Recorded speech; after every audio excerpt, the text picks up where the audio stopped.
नायम लोको अस्ति न परो न च पूर्वांस तारेत कूत एष जानिशांतु मृषावदाय परायण। अर्थात असत्य बोलने वाला थोड़ी देर के लिए तो सुखी होता है, लेकिन उसे शाश्वत का आनंद नहीं मिलता, अपने पूर्वजों को भी कलंकित करता है और आने वाली पीढ़ी भी उसके कर्मों का फल भोगती है। ये श्लोक आज मैं कांग्रेस की नीति और आजादी के बाद देश से बोले जाने वाले असत्य के लिए कह रहा हूं, बोले जाने वाले उस झूठ के लिए कह रहा हूं। नमस्तुभ्यम, आप देख रहे हैं कैपिटल टीवी, मैं हूं अरुण कुमार। हमारे खास कार्यक्रम थर्ड आई में आपका स्वागत है। आपको पता है कि पूरी दुनिया में हिंदू राष्ट्र कितने हैं? आप कहेंगे कि 2, हिंदुस्तान और नेपाल, लेकिन ये सच नहीं है। सच है कि पूरी दुनिया में हिंदू राष्ट्र सिर्फ और सिर्फ एक है, और वो है नेपाल। तो आप कहेंगे कि फिर हिंदुस्तान? तो हिंदुस्तान एक धर्मनिरपेक्ष देश है, लेकिन ये धर्मनिरपेक्षता सिर्फ कहने के लिए और संविधान में दिखाने के लिए है, हिंदुओं को बेवकूफ बनाने के लिए है। क्योंकि हमारे देश के कई राज्यों में कई नियम हैं जिनके बारे में हमें पता ही नहीं है। पहले की कांग्रेस सरकार ने आधे हिंदुस्तान को इस्लामिक और जिहादी राष्ट्र बनाने की भरपूर कोशिश कर चुकी है।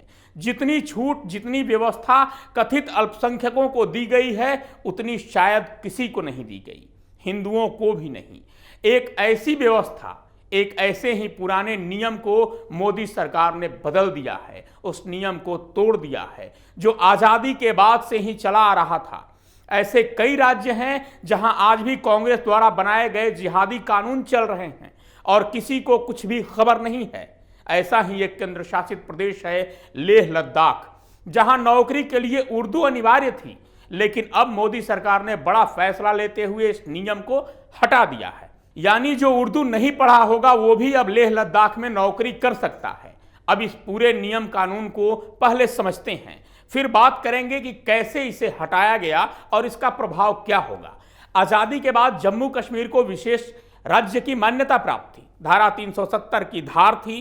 कांग्रेस जिहादी, मुस्लिम और सेकुलर गैंग की बहार थी। इसी धारा 370 के तहत यह व्यवस्था थी कि वहां वही व्यक्ति नौकरी कर सकता है जिसके पास उर्दू में स्नातक की डिग्री हो।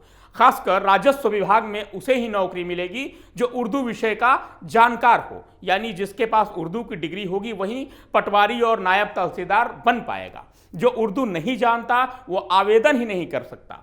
नौकरी तो दूर की कौड़ी है। इसके लिए तर्क ये दिया गया कि भूमि एवं राजस्व अभिलेखों की भाषा उर्दू रही है।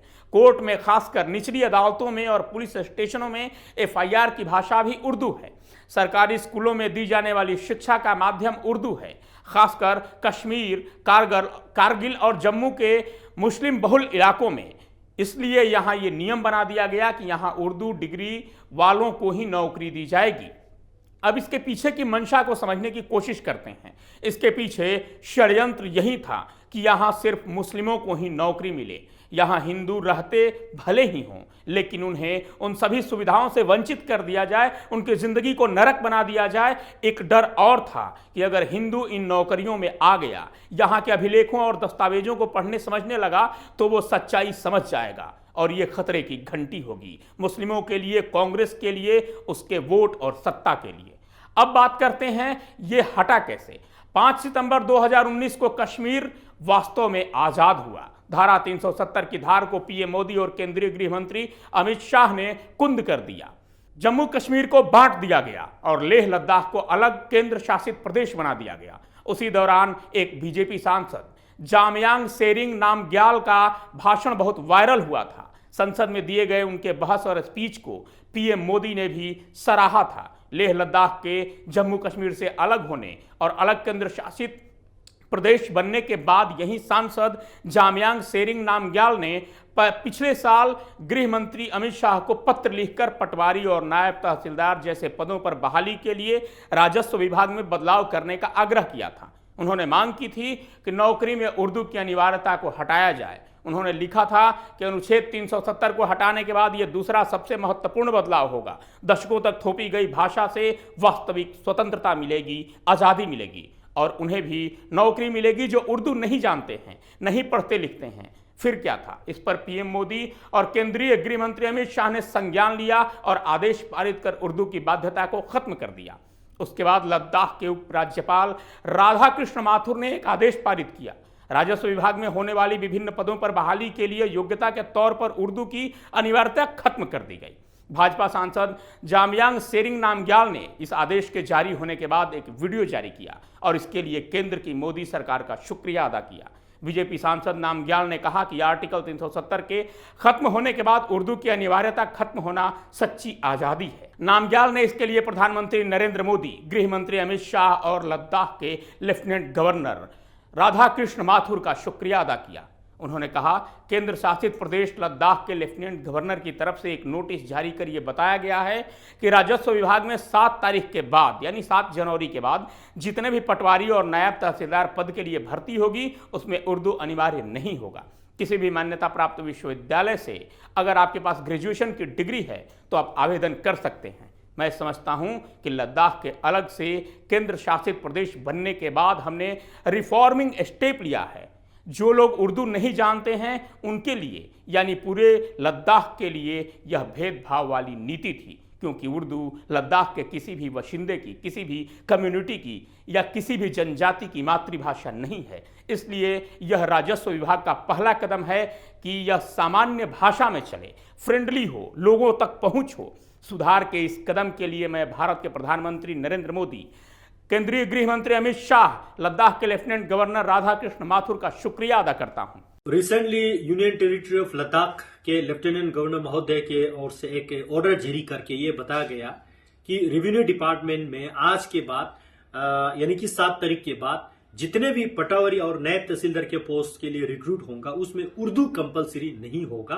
किसी भी रिकॉग्नाइज्ड यूनिवर्सिटी से आपके पास अगर ग्रेजुएशन का डिग्री हो तो उससे आप अप्लाई कर सकते हैं।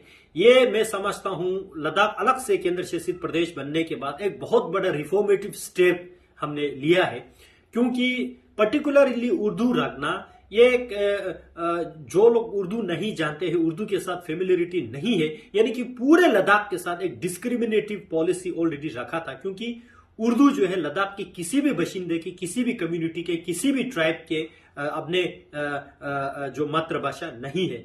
चाहे वो पुरकी का हो, बल्ती का हो, दर्द का हो, आर्यन का हो या आर्गोन का हो या शिन्ना का हो, या चाहे वो बुद्धिस्ट से ताल्लुक रखते हो, मुस्लिम से ताल्लुक रखते हो, किसी भी लद्दाख के बाशिंदे की जो है अपने मातृभाषा जो है उर्दू नहीं है।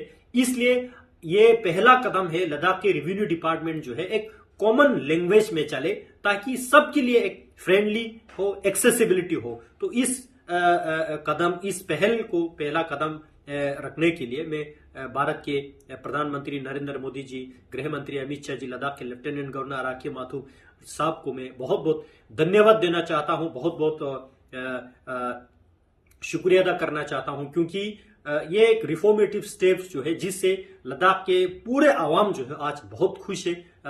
मुझे पूरा उम्मीद है इससे जो है लद्दाख का अपना एक पहचान बरकरार रखने के लिए और लद्दाख के सभी लोग उभारने का एक मौका मिलेगा। इससे लद्दाख की पूरी आवाम खुश है। मुझे उम्मीद है कि इससे लद्दाख को अपनी पहचान बनाने और उभारने का मौका मिलेगा।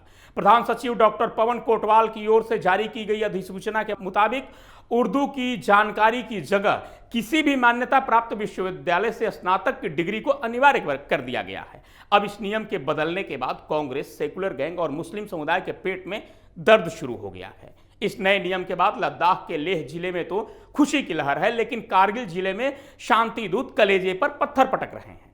आपको बता दें कि लेह लद्दाख में 2 जिले हैं, लेह और कारगिल। लेह में हिंदू ज्यादा हैं, जबकि कारगिल मुस्लिम आबादी वाला क्षेत्र है। और कारगिल में सक्रिय कांग्रेस के लोग, युवा संगठन और जिहादी ग्रुप अब आंदोलन की चेतावनी दे रहे हैं। कारगिल हिल काउंसिल के सदस्य फिरोज खान ने उपराज्यपाल को पत्र लिखा है और कारगिल में उर्दू पढ़ी लिखी जाती है, इसलिए उर्दू की अनिवार्यता को बनाए रखने की अपील की है। लद्दाख में उर्दू भाषा में कामकाज 1 शताब्दी से हो रहा है। पहले से ही जम्मू कश्मीर में उर्दू को आधिकारिक भाषा का दर्जा मिला था। राजस्व विभाग का सारा कामकाज उर्दू भाषा में हो रहा है। इसके इस्तेमाल पर रोक लगाने से कई प्रकार की समस्याएं पैदा हो जाएंगी। इस भाषा ने जम्मू कश्मीर और लद्दाख को जोड़े रखा है। यह और बात है कि कुछ लोग इसे विदेशी भाषा कहते और समझते हैं, यह कहना है फिरोज खान का। अब बात करते हैं कि इस नियम के परिणाम का, उर्दू के हटने और नए नियम का प्रभाव क्या होगा।